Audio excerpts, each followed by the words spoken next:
like I said, I didn't want to live because I was so scared of dying. So I took a copious amount of drugs to try to see what happened when you died without dying. Ayo, what's going on YouTube? Welcome back to another video. Today I kind of want to talk about enlightenment. I want to talk about the use of psychedelic drugs. I want to talk about life. I want to talk about death. I want to talk about Connor Murphy's enlightenment insights and kind of give my analysis on it. And I want to share some kind of personal, vulnerable things with you guys that I haven't really told anyone before. You guys kind of know like the baseline of it, but I kind of just want to open up because I feel a lot of people are dealing with the same thing, and I just hope that this can help. So if this isn't your type of video, no hard feelings. I'll catch you in the next one. But if you guys want to listen along, I feel that this is not talked about enough, and I just want to bring some enlightenment to it.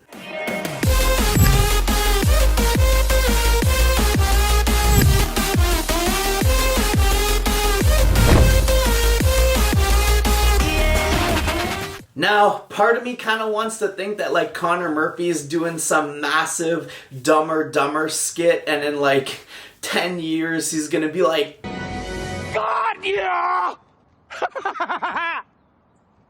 What? You should see the look on your face. I got you so good. And everyone's gonna be like, yo, oh my God, we just got trolled by Connor Murphy for like 20 years, but like he kind of wasted 20 years of his life because he legit took things to the next level. But guys, like, what you have to realize is psychedelics is very quote unquote addictive. And that's something that a lot of these, I'm not going to call them druggies because I think psychedelics can be used in a very positive manner.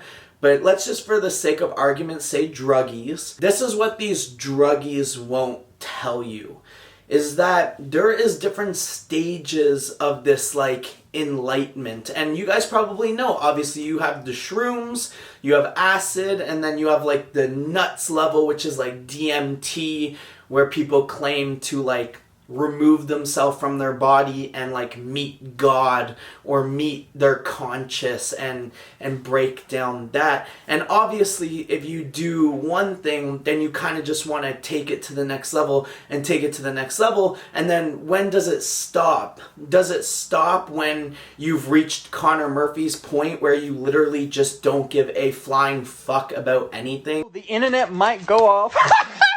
There's a conspiracy theory, and I'm not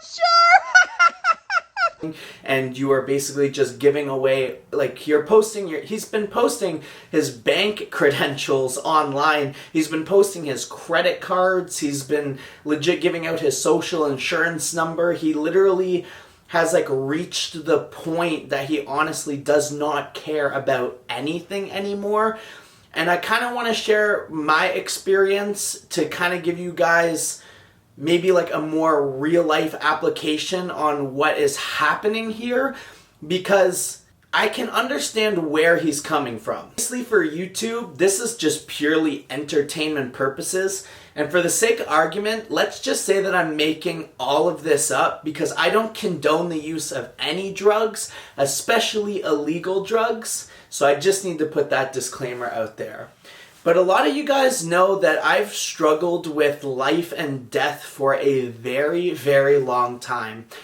I constantly feared death every day to the point that it consumed my entire life. I would think about death when I would wake up. I would think about death when I would go to bed. I would be scared to go to bed because I didn't know if I was going to wake up the next day.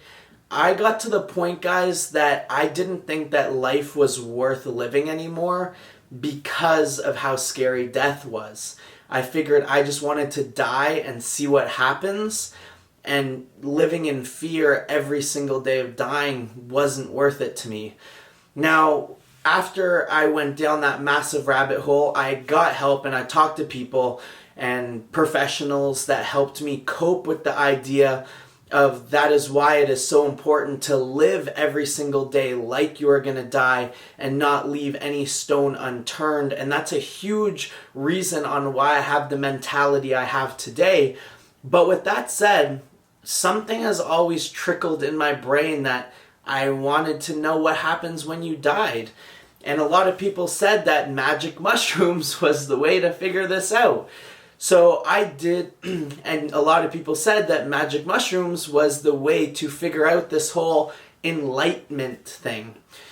Now guys, with that said, the first time I did magic mushrooms, I did like 2 or 3 grams and it was a horrible time. I had like a little mental breakdown, but I was around a lot of people that I trust and they talked me through it and everything was fine, everything was good. I just laid in bed and it kind of wore off and everything was fine.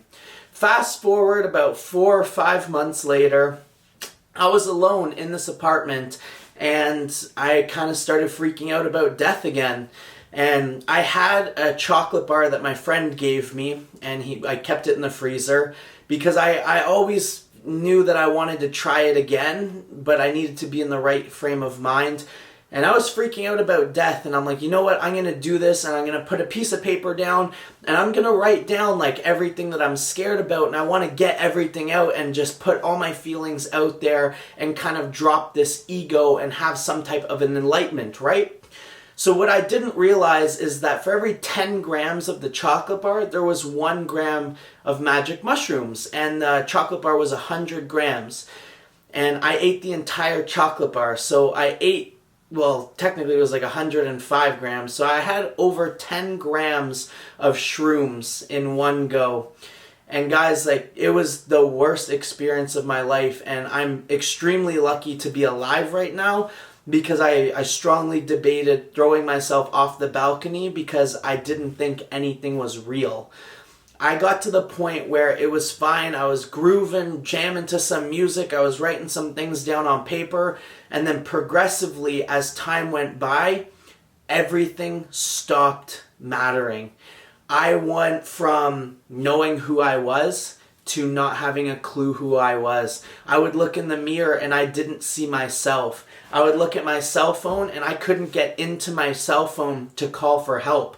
All numbers disappeared. The clocks disappeared. I could not see any numbers. I could not see anything.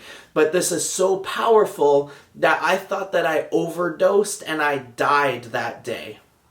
And then what happened is I had to come to the realization that I did die and that nothing actually mattered. And that's where Connor Murphy's coming through and saying, what is life? Does life even matter? Is this life even real? Is it just a simulation? Because during that time, guys, nothing does matter. It is just a simulation. You trick your subconscious mind into believing that I was dead. And for, I don't even know how long, for hours, I was like sitting in my bed crying because I was never going to lift weights again. I was never going to see my parents again.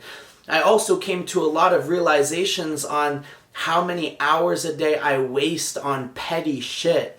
I also came to a realization that I don't treat my parents as good as they should be treated, that I don't treat my girlfriend as well as she should be treated, and that I have so many things wrong with what I do and how I treat people and how I act. And because I believed that I was dead and I was never going to have the opportunity to do any of that stuff again, that I had to come to terms with that I fucked up and I didn't do everything that I was supposed to do. And that is why I think I have such a great appreciation for life, and I go so hard every single day and I tell everyone exactly how I feel and I do everything that I want to do because I really think that when you die, you have to accept the fact that nothing actually matters. But obviously, guys, now I know that I didn't die. So that's kind of where it gets addictive, where it's like, what is the next step after that? Is there a next step? Now, I know personally that I don't want to take that next step because I'm more than comfortable with living every day like it's my last, and I know, and I'm just going to assume that when I die, I need to make sure that I lived every single day to my absolute fullest, so it's going to be a lot easier to accept that I did everything I could and I treated people the way that they should have been treated in my life. But where Connor Murphy is right now, and you see that he kind of like legit went off the rocker, is that what the fulfillment he got was not enough, because now he's keeps going and keeps going and keeps going to the point, guys, that he realizes that nothing actually matters. Like, money does not matter. What people think about you does not matter. He literally does not give a flying fuck about anything, but that still hasn't even given him the fulfillment that he needs to be at peace with himself yet. Because if he was at peace with himself, then he would be able to open up a lot more and share the experience that he had, instead of constantly getting in these circles of doing more drugs to find that type of enlightenment that he's still trying to look for. So I just want to say that's kind of my interpretation of where he's going with things. And I don't think that he's necessarily going downhill to the point that he's going to die, but I do think that he is doing some severe bodily harm, and that he really needs to find the enlightenment that he is looking for. And who knows, that could be anything for anyone. Personally, for me, it was death, right? I was constantly scared of death and constantly couldn't deal with death. But for him, it could be something else. And for you, it could be something else. Now, I'm not saying that you need to do these drugs to also find that enlightenment. You can find that enlightenment by as simple as writing your goals on a board, or writing things that you don't like about yourself on a board, and just making yourself conscious about those things. The only thing that the magic mushrooms do is it drops your ego, it drops your guard, it drops your subconscious mind that tries to tell you that you shouldn't be who you want to be. And that's really it, guys. So it's a little bit of a different video. I didn't want to drag this on too long, but I kind of just wanted to make this video because I feel a lot of people think that he's lost his fucking mind. And I see a lot of people like posting like screw Connor Murphy, bring the old Connor Murphy back. And guys, like, one, he doesn't give a fuck what you think. Two, he needs to find this fulfillment so he can have some type of inner peace. And whatever that is, I hope that he can find it. And just because he's doing something that you may not agree with doesn't mean that he's any less of a person. And we shouldn't be putting other people down ever. And that's really all I have to say. So I know this is like a random post. It's not even on schedule. It's a random ass video. But it's just something that really hits home for me. Like, death and life and mental health are huge with me. Like I said, I didn't want to live because I was so scared of dying. So I took a copious amount of drugs to try to see what happened when you died without dying. Like, when you think of that, like, that's fucking crazy. I'll see you guys in the next video.